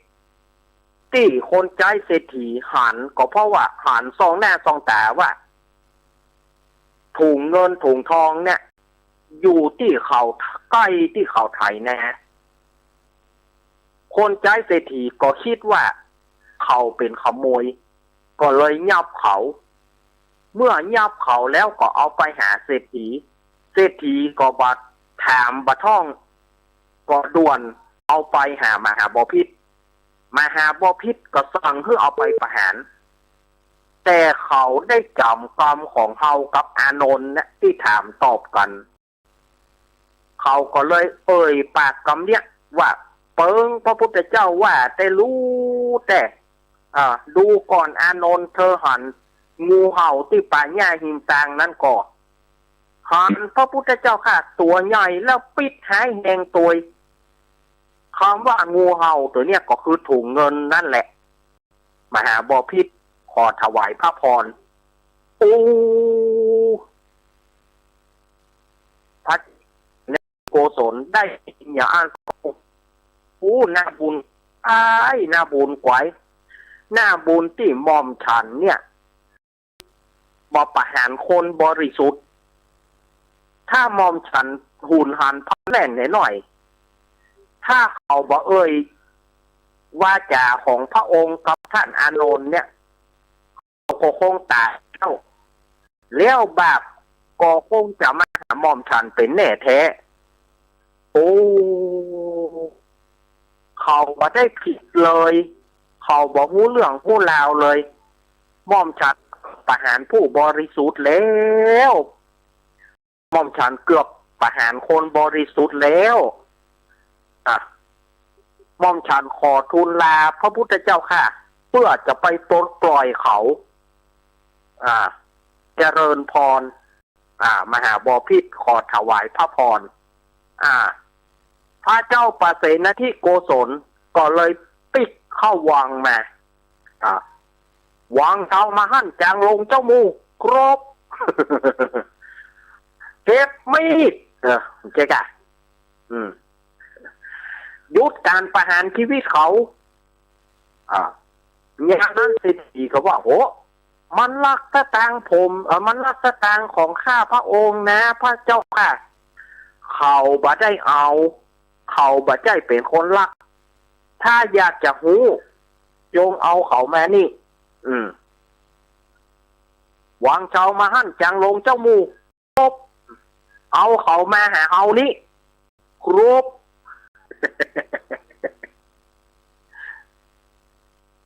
ว่าแล้วก็ เขาก็ยับเอาป้าใจคนนั้นเข้าเฝ้าพระเจ้าประสิทธิทิโกศลและต่อหน้าป้อเศรษฐีแล้วพระเจ้าประสิทธิทิโกศลก็ตั้งคำถามว่าไอ้หนุ่มคำว่าชิงไปเอาเงินทองจากบ้านป้อเศรษฐีกะขอเดชะพระอาญามิผลเกล้าข้าพระองค์บ่รู้เรื่องสักหน่อยข้าพระองค์เนี่ยเป็นคนที่ว่าเป็นคนทุกคนยากอยู่แล้วข้าพระองค์จะไปลักเนี่ยยังข้าพระองค์บ่รู้ว่าเป็นเงินทองที่เอาไปเอาไหนมาข้าพระองค์ก็ลูกเจ้ามาก็ไปไถนะอยู่ตลอดเวลาไถนะควายมาก็ภรรยาของข้าพระองค์ก็เอาเข้าไปส่งก็กินเข้ากันก็ข้าพระองค์ก็ไถตัวเผื่อตัวภรรยาของข้าพระองค์นั้นน่ะก็ปลูกข้าวอยู่อย่างเงี้ยตึงวันขนาดว่าข้าพระองค์จะทำบุญข้าพระองค์ยังบ่มีปัญญาที่จะเอาทำบุญวันนั้นเนี่ยตะกี้เนี่ยข้าพระองค์ก็ไถนาอยู่เป็นปกติแต่พอดีว่าองค์สมเด็จพระสัมมาสัมพุทธเจ้ากับท่านอานนท์เปิ้นมาบิณฑบาตแล้วกายที่ข้าพระองค์ไถนาอยู่แล้วองค์สมเด็จพระสัมมาสัมพุทธเจ้าเปิ้นก็ถามท่านอานนท์ว่าดูก่อนอานนท์เธอหันงูเห่าที่ป่าหญ้าหิม นั้นก็ท่านอานนท์ก็เลยตอบว่าหอนพระพุทธเจ้าค่ะตัวใหญ่แล้วมีปิดร้ายแรงตัวแล้ว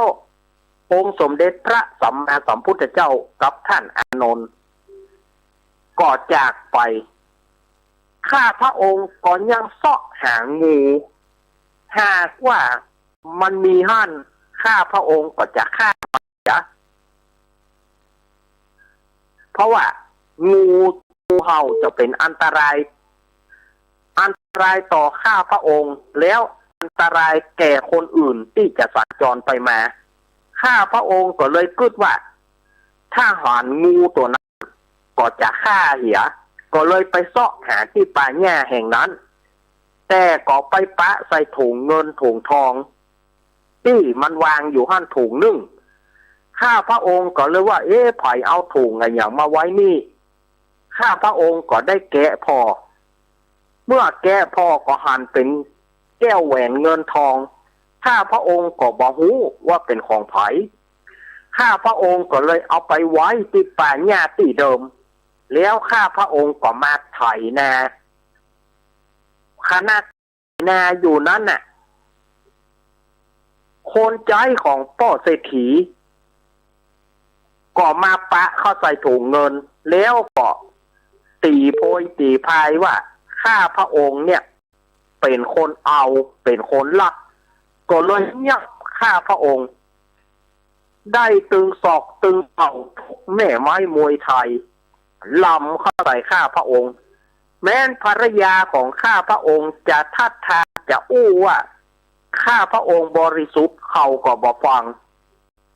เลี้ยวเขาก็ลากข้าพระองค์ได้ตึงบุกตึงตีแล้วก็เอาไปรายงานท่านเศรษฐีท่านเศรษฐีก็ต้องสั่งให้นำมาเข้าเฝ้าพระองค์เพื่อรายงานความบดีของข้าพระองค์แล้วพระองค์ก็ทรงให้ราชบุรุษนำข้าพระองค์ไปประหารข้าพระองค์ก็เลยจำเรียกว่าโอ้เปิงพระพุทธเจ้าว่าแต่รู้ที่แต่เนี่ยถุงเงินถุงทองนั่นก็คืองูที่อยู่ไปเปิงพระพุทธเจ้าถามว่าดูก่อนอานนท์เธอหันงูเห่าที่ป่าหญ้าหิมตังนั้นก่อท่านอานนท์ก็บอกหันพระพุทธเจ้าค่ะตัวใหญ่แล้วมีพิษร้ายแรงตัวจนถึงพระองค์ได้ยินแล้วไปทูลถามพระพุทธองค์จนพระพุทธองค์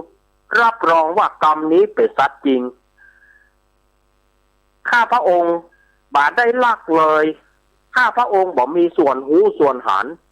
ข้าพระองค์ไถนาอยู่บอกหูเรื่องแม้แต่น้อยเดียวอันนี้เป็นสัตว์จริงของข้าพระองค์พระพุทธเจ้าค่ะพระเจ้าค่ะโอ้พระเจ้าปเสนที่โกศลหน้าบุญกูบอกประหารคนที่ซื่อใสแต่บอกเฮ้ยถ้าคิงเอา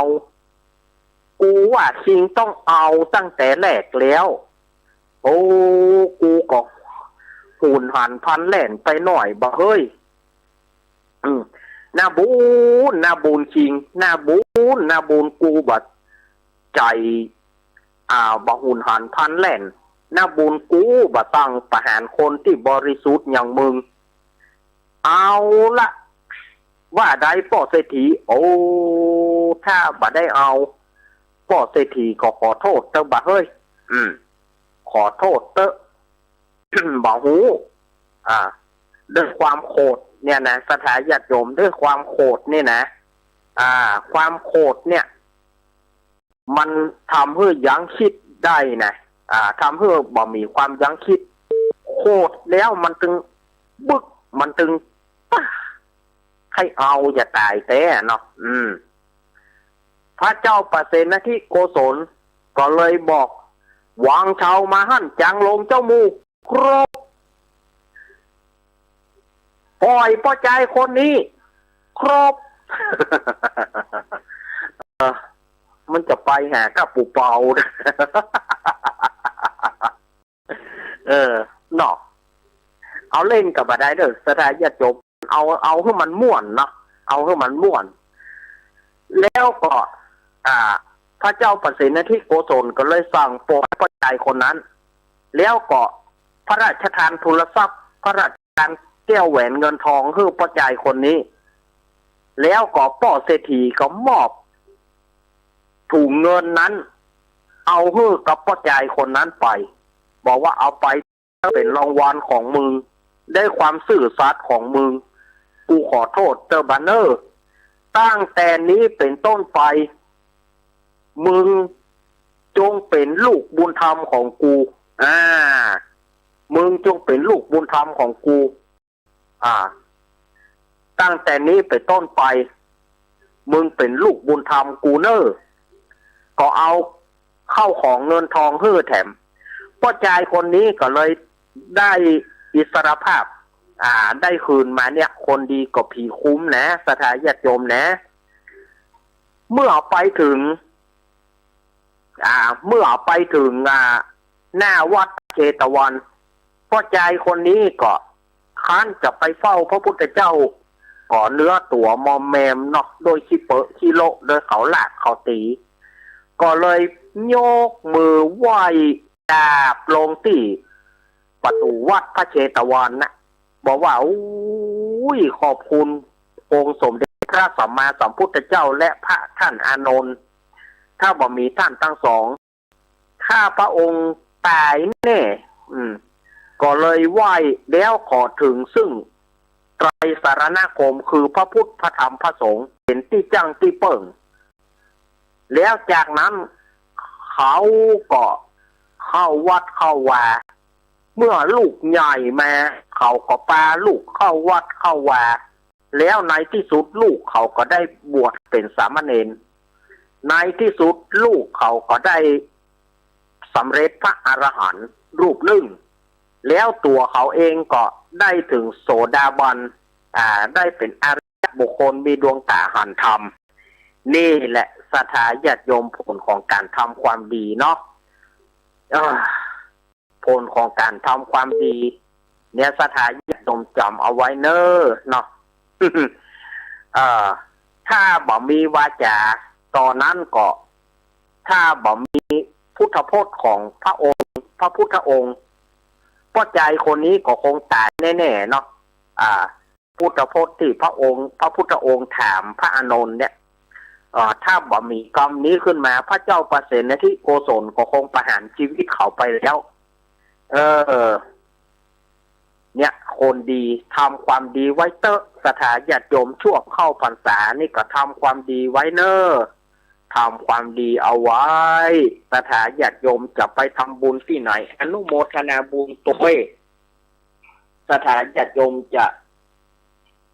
ไปฟังธรรมกาจะไปอย่างกาก็สถานญาติโยมเนาะก็ขอให้ได้บุญได้กุศลในช่วงพรรษานี่นะช่วงพรรษาก็ช่วงตลอดไปบัดจำเป็นเฉพาะพรรษาตลอดไปสถานญาติโยมรักษาความดีไว้เหมือนเกลือรักษาความเค็มเกลือรักษาความเค็มป่ารักษาข้าวไว้ป่าเนี่ยเขาจะเอาแป้งอย่างกระจ่างข้าวมันตึงมีเนาะป่านี่นะจะเอาแป้งอย่างกระจ่างเอาแป้งป่าอย่างใดกระจ่างแต่ข้าวมันตึงมีมันก็เหมือนกับเกลือนะแต่อย่างใดกระจ่างมันก็ตึงรักษาความเค็มอยู่ไม่จางหายไปนิทานจบลงปอดีเนอสถานญาติโยมเลิกวันนี้ก็ได้เอานิทานมาเล่าแล้วเนาะจะเอาแถมเรื่องหนึ่งก็นิทานในช่วงนี้จะเรื่องยาวๆทั้งนั้นอาตมาว่าถ้าจะเล่าไปนี่มันจะตานก่อตอนนี้พระญาติโยมเนาะตอนนี้มัน4:24 นาที อืมอ่ะ ก็เอานิทานปอบัญญาวดีกว่าเนาะถ้าเอานิทานยาวก็เดี๋ยวมันจะบัดตอนเปิดสายคือญาติโยมแถมละ ประเด็นนี้4:24 25 นาทีบอกเอาฟังแหมสักเรื่องเนาะศรัทธาญาติโยมละครนี่เล่นบ่ได้แต่กะครับรอสักอังการหน้าเนาะอังการหน้าค่อยเล่นเนาะเปิ้นฝากมาถามละครนี่เล่นบ่ได้แต่กะครับรอสักอังการหน้าก่อนนออังการนี่ก็คงจะเล่นได้แล้วเพราะว่าเว้นช่วงไป2-3 อาทิตย์ก็คงมีปัญหาแล้วเพราะว่าที่อื่นเปิ้นก็บ่ได้งดนะแต่เฮาก็ไว้อะไรก็เปิ้นอีบ่ได้พอจริงเปิ้นก็บ่ได้งดสติสถานีอย่างต่างๆเปิ้นก็เล่นได้เปิ้นก็มีกันเล่นได้หมดอะประมาณวันอังคารหน้าเน้อสถาญาติโยมเน้อสำหรับแฟนๆละครเนาะนิทานเรื่องต่อไปนี้ก็จะได้เล่ากันถึงว่านิทานเรื่องนี้เปิ้นก็คือชื่อเรื่องว่าอันยังบ่ฮู้มากินตะวัน อันยังบ่ฮู้มากินตะวันเรื่องนี้มันเกิดขึ้นเมื่อละสมัยไหนบ่ฮู้สัตว์ทั้งหลายก็ไปกินสัตว์ทั้งหลายสมัยนั้นเป็นสัตว์ป่าเนาะเป็นสัตว์ป่าในป่าแห่งหนึ่งเนี่ยมีสารสัตว์น้อยใหญ่อาศัยอยู่วันหนึ่งกระต่ายก็ไปกินหญ้ากระต่ายนี่มันให้กินหญ้าเนาะกระต่ายจะเนาะกินพักกินหญ้านะประเด็นนี้ไผเลี้ยงนี่กอบเนอะหญ้าแต่ละที่แต่ละแห่ง หญ้างัวหญ้าอย่างก็ดีจะให้มันกินพร้อมเพื่อก็บ่ได้เพราะว่าบัดเดียวเพิ่นฉีดยาฆ่าหญ้าถ้านอกจากว่าหญ้าที่เพิ่นปลูกคนเดียวเพิ่นปลูกไว้ให้สัตว์กินได้นะบัดเดียวจะไปเอาล่ามตำต้งนาก็บ่ได้หญ้างัวหญ้าควายบัดเดียวนี่เนาะจะไปเกี่ยวตำตี้ต่างๆก็บ่ได้แล้วเพิ่นฆ่าหญ้าเพิ่นฉีดยาฆ่าหญ้าอันตรายสมัยก่อนนี่สารสัตว์ทั้งหลายไปกินหญ้าได้ทุกที่อันนี้ก็กระต่ายมันกินไปกินมานะวันนั้นมันเป็นวันวันเพราะว่าตะวันจับบางที่ก็ฮ้องว่ากบกินตะวันบางที่ก็ฮ้องว่าเป็น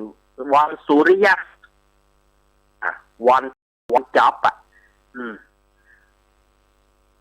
วันสุริยคราสเนี่ยที่พอดีไอ้กระต่ายมันกินหญ้าแล้วมันถ้าจะปวดหัวมันเนาะมันก้มกินหญ้าเนาะมันเกี้ยวหญ้ามันถ้าจะปวดกลางมันนะ มันก็แหงนหน้าขึ้นพอดีมันไปหันมันไปหันสุริยคราสมันไปหันตะวันโอ้ไอ้อย่างมากินตะวันแหว่งไปกระต่ายมันก็เลยกลัวกระต่ายมันก็เลยเกิดความกลัวตะวันแหว่งอยู่ๆตะวันมันแหว่งไปได้อย่างใดโอ้ไอ้อย่างมากินตะวันนี่โอ้โลกจะแตกฟ้าจะพังแต่รู้นี่กระต่ายมันก็โล่นไปหาหมูป่าก็กำลังกินผลไม้สุกอย่างอร่อยเมากินฮะบ่ฮู้หยังกะอีหรอโอ้อันยังละกระต่ายไปพอแงนพอตะวันนะกะอันยังบ่ฮู้กินตะวันนั่นน่ะแหว่งไปเหลือเกินเดียวหมูก็แห่อันยังไปกินตะวันนั่นก็ยังมาแงนพอละหมูก็แงนพอโอ้ตะวันแหว่งแต่อันยังอาจารย์ปีกไปที่อยู่สูงบัดเดี๋ยวนี้โลกจะแตกฟ้าจะพังแล้วขจายไปนี่หรอ ตึงกระต่ายตึงหมูป่าก็ล่นไปหันใส่งูควายงัวเปล่าหวางฟานกำลังเสาะกินหญ้าอยู่นะก็เลยบอกสู้เขากระต่ายกะนี่หรอก กระต่ายนะกระต่ายกันกะโลกจะแตกฟ้าจะพังนะฮูก็เนี่ยยังกันนี่บาเดียวนี่อันยังบอกพูดกินตะวันนั่นน่ะบาเดียวเนี่ยแหวงไปเกิงว่าซัดตั้งหลายก็ป้ากันพอป้ากันพอก็เตะไว้อีหรอตะวันเวงไปเตะเนี่ยโลกจะแตกฟ้าจะพังขัดใจเมื่อที่พันที่มันไปงัวควายก็ไปเข้าแรงกวางฟานก็ไปอยู่ที่หงสูเดือดกันที่นี่ตึงกระต่ายหมูสัตว์ตั้งหลายก็ไปก็ปากันโล่นกันหัวหกก้นฟิตเนาะโล่นกันหัวหกก้นฟิต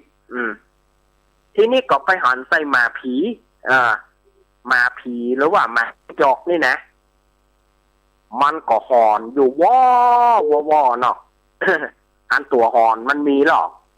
มันมีสองลักษณะหรอตัวที่ห้องจอกก็ห้องจอกนะอันมาผีเนี่ยนะตัวที่วอมันก็วอเดียววอเนาะมาวอฮะกะใครวอแต่กะอีหรออันกระต่ายก็เมาปากวอฮะกระต่ายกะโอ้อันยังนี่พ่อตะวันนั่นเหรอตะวันนั่นน่ะอันก็นี่ยังอันยังบอกหูกินตะวันนะอันก็ทีนี้ไอ้หมาผีหมาจิ้งจอกก็พอตะวันแวงแต่เฮ้ยเนี่ยโลกจะแตกถ้าจะพังคำเนี่ยปลากันหล่นไปซุปใส่สิงโตสิงโตสู้เขาโล่นนะยังเนี่ยฮะอันยังบอกหูกินตะวันท่านเจ้าป่าอันยังกินตะวันที่ไหนก็ท่านเจ้าป่าลองซองเพราะตะวันมันแวงน่ะหันก็โลกจะแตกฟ้าจะนี่หรอสู่เขาไปบอกสู่อันเนี้ยมันเกิดสุริยคราสบางที่พวกก็ห้องกบกินตะวัน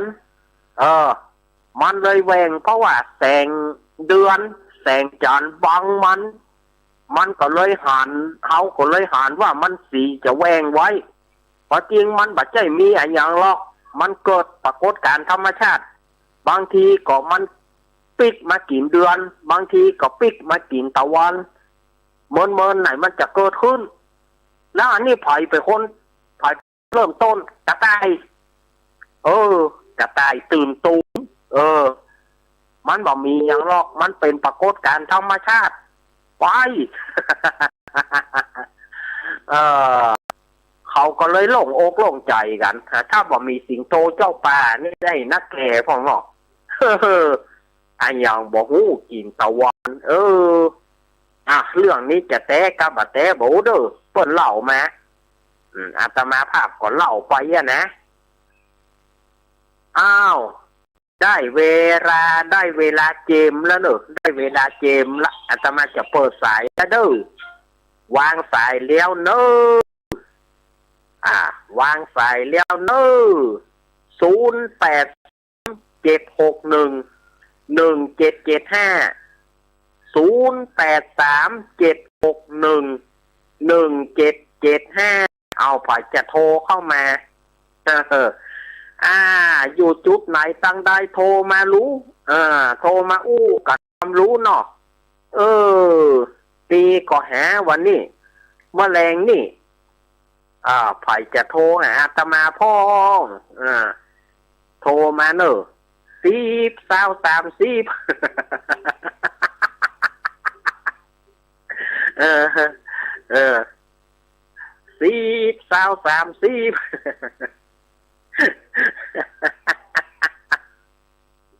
เอา เอาวางสายฮือละเนอพอยจะโทรมาพ่อง0837611775อยู่ที่ไหนตั้งได้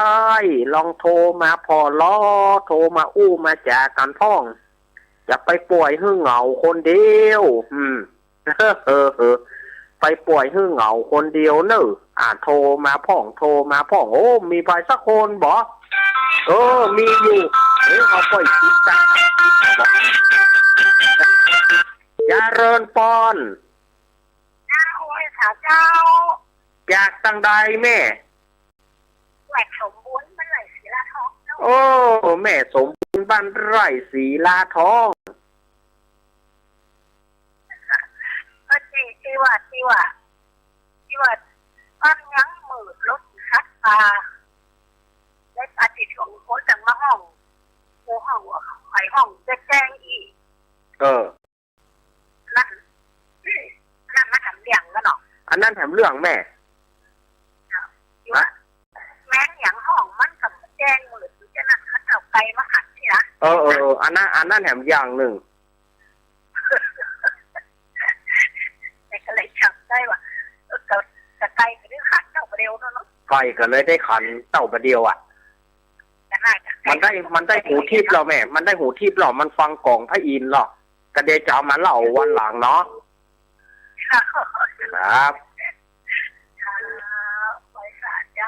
ครับแม่สมบูรณ์บ้านไร่ศิลาทองลำปางมาแล้วแน่แม่สมบูรณ์วางสายให้จิมนั่นขอบเจริญปอนแม่เพนมาแล้วจะดีจะเด่นเด้อทำดีได้ดีได้เลยนะน่ากะดีทำดีได้ละการเด่นดีเด้อขอบคุณแม่เพน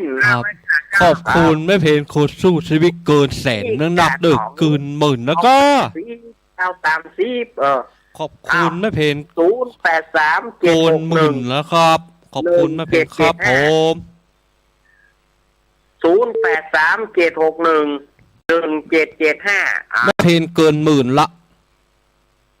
มีกระโทรเข้ามาแม่น้องแบบใจเนอแม่น้องกับแม่เกี่ยวกับใจด้วยครับผม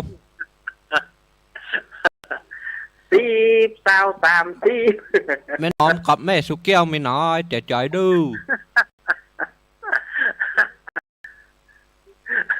มีฝ่ายจะโทรเข้ามา0837611775เข้ามาเจริญปอน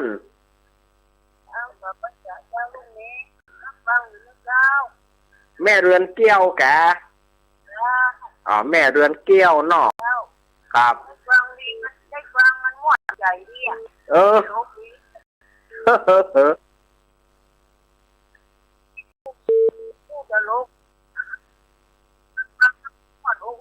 เดี๋ยวกันแม่เรือนเกี้ยวจะไปฝางก็ห้วยงูนายก็ไปจ้ะก็ได้ไปเนาะมีวันนั่งไปโอ้ยแม่เรนูเพิ่งก็อันได้เลี้ยงหลานคุณเจ้าแม่เรนูนะนั่งไปเรนูชัยวงศ์นี่นะเจ้าแม่เรนูชัยวงศ์อย่างนั่งไปประเดี๋ยวนี้เพิ่งก็ได้ไปเจ้าก็ได้เลี้ยงหลานโอ้ยเนี่ยเนาะเจ้าก็ได้หมูนะเจ้าครับก็ได้ไปครับเจ้ายินแม่เนอเจ้ารักษาสุขภาพนะเจ้าขอบคุณแม่เรือนเกี้ยวเนอเจ้าขอบคุณ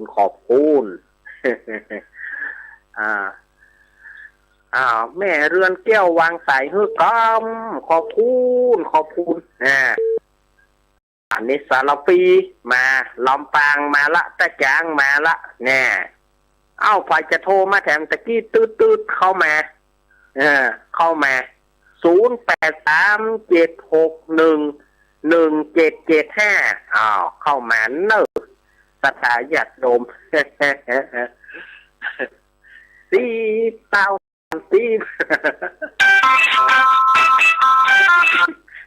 ริญปอน ไว้ขาจ้าเนาะ อ่า แม่น้อยจะถูกว่าฟ้า แม่น้อยตาโถกลำปาง เหลี่ยวแม่น้อย ทำไมน้อยพังอยู่ พังอยู่ เจ้า โอ้พังอยู่พังตลอดเวลาเนาะ เจ้า อีกแกเป็นกำลังใจกันพ้อง แม่ฟังแม่ถ้าไม่ได้โทรแม่จะเป็นกำลังใจ อ่า แต่ประเดี๋ยวนี้แม่จะเป็นตัวมาอายุ82รักษาเขาค่อยดีแล้ว 82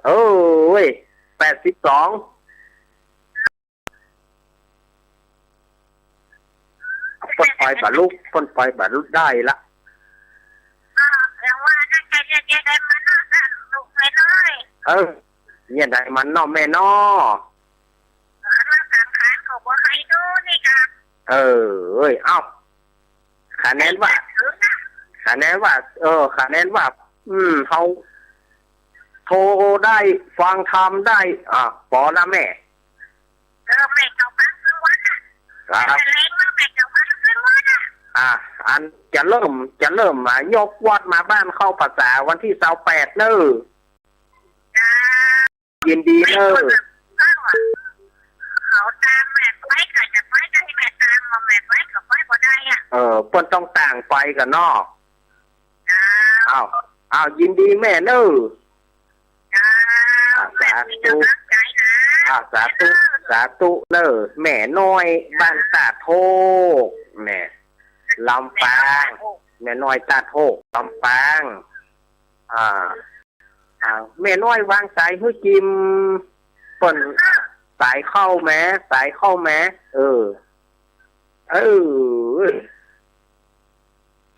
อ้าวขอบคุณอยู่เริ่มมาเลี้ยวแม่แก้ว100%ขังอยู่เด้อ ฟังอยู่เนอะ ขังอยู่เด้อคิดถึงลูกเล่นทำอย่างกับเป็นกำมวลมีครับของอย่างสักอย่างเด้อ เอาขอบคุณจะไปฝางก็โอ้ไปมาได้แล้ว4 แข้ง 4 ขาอยู่เพื่อนมันนี่อยู่ดิ 4 แข้ง 4 ขาแถมหมอ ไปไหนได้รอบเดียวดิไปไหนได้นั่งทั้งนอนทั้ง4 แข้ง 4 ขาเพื่อนบ้านเนี่ยเอ็นดูสิแม่เนาะดูแม่เด็กได้ไปไหนได้กำลังกับวิทยุอย่างเดียวเอาเป็นกำลังใจให้เด้อ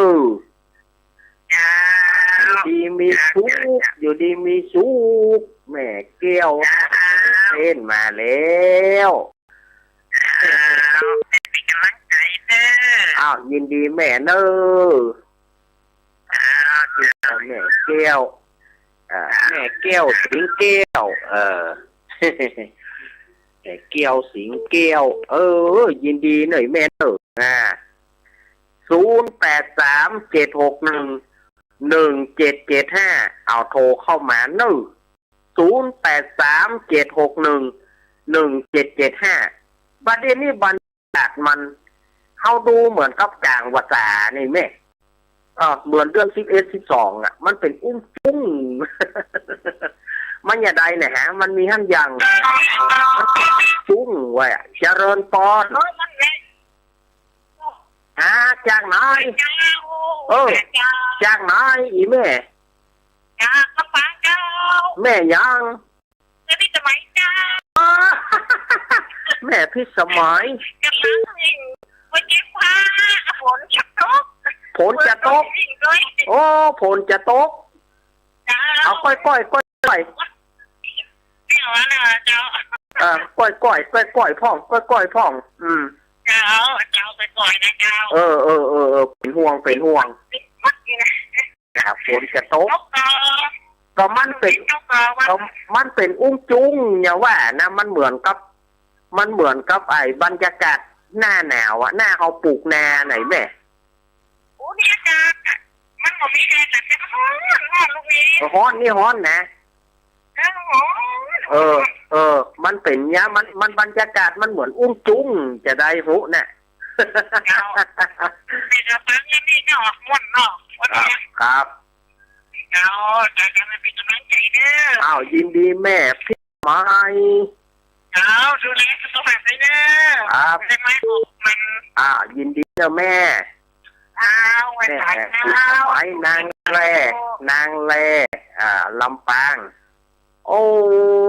ศรัทธาญาติโยมสาธุชนตั้งหลายศรัทธาลำปางก็โทรกันมาแม่พี่สมัยวางสายให้จิมขอบคุณมีก็0837611775มีก็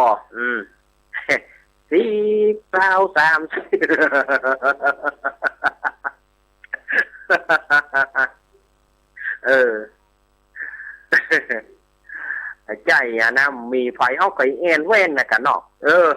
มีไฟเขาก็จะเปิดแต่กันเนาะ เล่นสถาญาติโยมไปเอาไปจะโทรเข้ามาแถมโทรเข้ามาโทรเข้ามา0837611775วันนี้ฝังแม่อายชัยปราการเงียบปิ้งฝังแม่อายชัยปราการเงียบปิ้งสถานีเปิ่นบดีครับที่ไหนก็เปิดมาเจริญปอน เปิดแล้วอันนี้ผมนมม่วงนะครับหนุ่มกอม่วงเนาะนมม่วง ครับ ฟังเอาตุลุงนะแกลองถามเปิดฟองขึ้นที่ไหนครับมันตะโต๊กนะแต่ถึงมันของนมม่วงล้างน่ะลองถามนุ่มกอม่วงนี่ฟองขึ้นที่ไหนครับอันนี้ฟังจาก104กะให้นะครับ104เนาะครับอันนี้บ้านผมมันล้างเลยแล้วมันก็แค่ไปเดือนนึงโอ้อันนี้แสดงว่าเข้าภาษานี่เลยมันเป็นบ้านแบบนี้เนาะนั่นนะจ๊ะตุลุงก็เลยโทรมาเนาะอาจารย์ปิยะนี่ผมก็ได้ได้เรื่องนี้เหมือนกันแต่ผมได้ไปไหนน้องผมไปได้ค่ะฮัลโหลพอน้องเปิดไปยักอันนี่กับน้องผมก็มีการตาข้างใต้ข้างข้างขวามาแล้วถึงขั้นอาจารย์นั่นวันนี้ว่าอาจารย์ปิยะเป็นทางเงินของผมพักผมผมพักที่เนี่ยนะเพราะว่าน้องผมเนี่ยมีการศึกษาข้างขวาผมบอกไปแล้วนะเขาไม่ติดผมเพราะว่าผมเข้าสมาคมหลายปีไปที่ไหนก็อาจารย์นี่ครับมีน้ำต้นเนี่ยปีหน้านี่เขาโมที่นี่เนี่ยมันคนหันตามมาแล้วน้องผมก็หันด้วยกันคนขายเพื่อเอาไปปีหน้าที่เขาจะเอาคนที่เนี่ยไปยิงดาวเพราะว่าเพื่อนเอาถ้าเกิดเอาเมื่อกี่คนวันนี้วันนี้ผมไม่ได้ไปเนี่ยแต่ผมเอาใจช่วยน้องผมเอาใจช่วยเนาะผมเขาว่าน้องผมมีสมาคมหลายสมาคมที่ผมก็ไปผมมีสมาคมนวดสมาคมซีเกาแล้วก็สมาคมเชียงใหม่3สมาคมครับยินดีนะขอบคุณนะครับทุลุงผมผมฟังของทุลุงเนี่ยครับทุลุงครับยินดีเนอะแต่ว่าตัวเปิ่นกับอาหารแล้วก็น้องเปิ่นยังจบดีอาหารข้างหนึ่งเนาะน้องเปิ่นตาดีข้างหนึ่งเหมือนกับอาจารย์ของอาตมาสมัยที่อาตมาอยู่นะอาจารย์ของอาตมาเนี่ยมี4คนพี่น้อง3คนตาบหันสักคน ได้เปิ่งน้องล่าเนาะสมัยนั้นนะเปิ่นมี4 คนอาจารย์ประมวลอาจารย์ประยุนเจริญปอน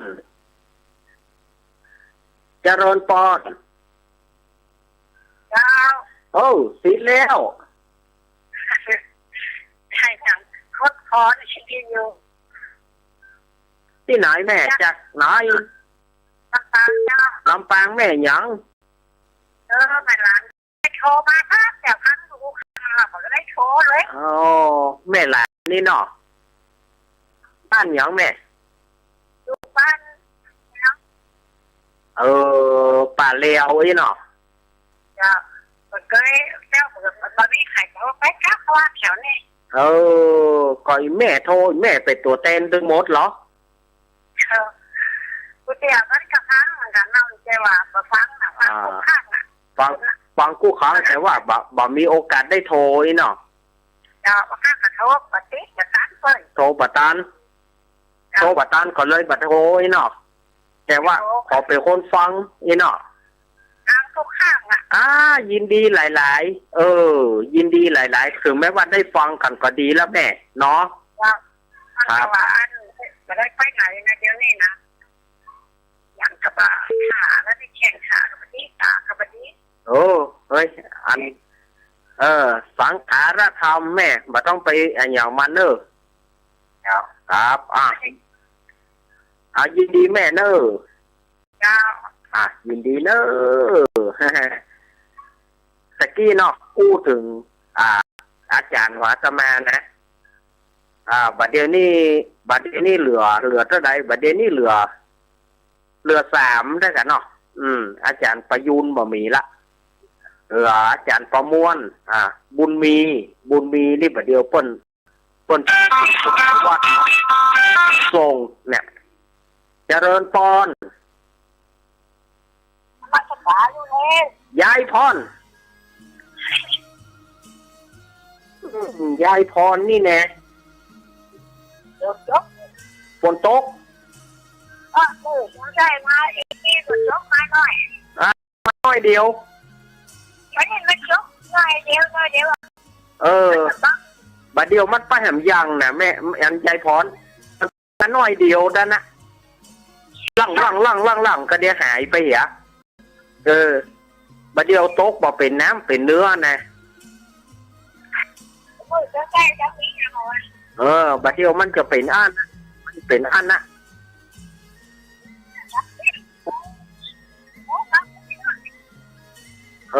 ก็มันถึงน้อยเดียวยินดียายพรเนอะเวลาจะหมดละมาใจหยังอ่ะใครยายพรเมินเวลามันหมดอุ้ยไอ้ยังนี่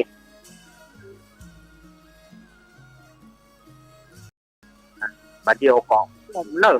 คว่ำถ้วยคว่ำโถคว่ำถังคว่ำกาละมังคว่ำถังคว่ำหอยเนาะบัดเดียวอันยุงลายเนาะยุงลายก็ทำให้เป็นพาหนะไข้เลือดออกก็รักษาบ้านไผ่บ้านมันกะลงกะลายางรถยางรางที่มันมีตำไหนก็คว่ำน้ำมันออกเหียเพื่อว่าป้องกันยุงลายบัดเดี๋ยวนี้โรคโคคาซูอิดปิกมาแถมแล้วบัดเดี๋ยวนี้นะที่ไผ่กินลาบหมูนี่นะมาแถมแล้วโรคหูดับนะโรคโคคาซูอิดก็มาแถมแล้วก็ระมัดระวังกันเนอะบักกินลาบดิบก็เอาไปคั่วเหรอก็ถือว่าบักกินลาบดิบหล่นเอาไปคั่วเอาไปคั่วเหรอคือมันสุกลาบหมูดิบเนี่ยอันตรายสถานญาติโยมว่าเดี๋ยวมาหำละมันตึงบ่สูญหายนะสถานญาติโยมเนาะมาเวรถแปลว่าหมดเวลาก็วันที่12เนอะปากันห้วยงูในวันที่12ปากันงูในเนอะสถานญาติโยมไปปากันปูน จะได้ก็ค่อยไปอู้ไปจากอันเนอร์สถาญาติโยมเนอร์อ้าวหมดเวลาเจ้าหน้าที่ก็โบกมือละเจ้าหน้าที่โบกมือว่าบายบายบายบายปล่อยก็ได้จะปล่อยละ ขอสถาญาติโยมเฮาอยู่ดีมีสุขอายุมันยืนยาววันพุกเป็นวันโจกวันลาบขอสถาญาติโยมได้โจกได้ลาบกันกู้คนเนออยู่ดีมีสุขเหมือนกันเข้าพรรษานี้ไผจะไปนอนวัดนอนวาก็อนุโมทนาบุญตัวไผจะไปนุ่งขาวห่มขาวไปรักษาศีลเมตตาภาวนาก็อนุโมทนาตัวเนอวันนี้ขอบคุณทุกสถานีขอบคุณเจตัวแล้วก็ทุกสถานีเนออาภิวาตานาสีริสันนิจังวุธาปจายิโนจัตตารโอธรรมวัฏันติอายุวันสุขังปะลัง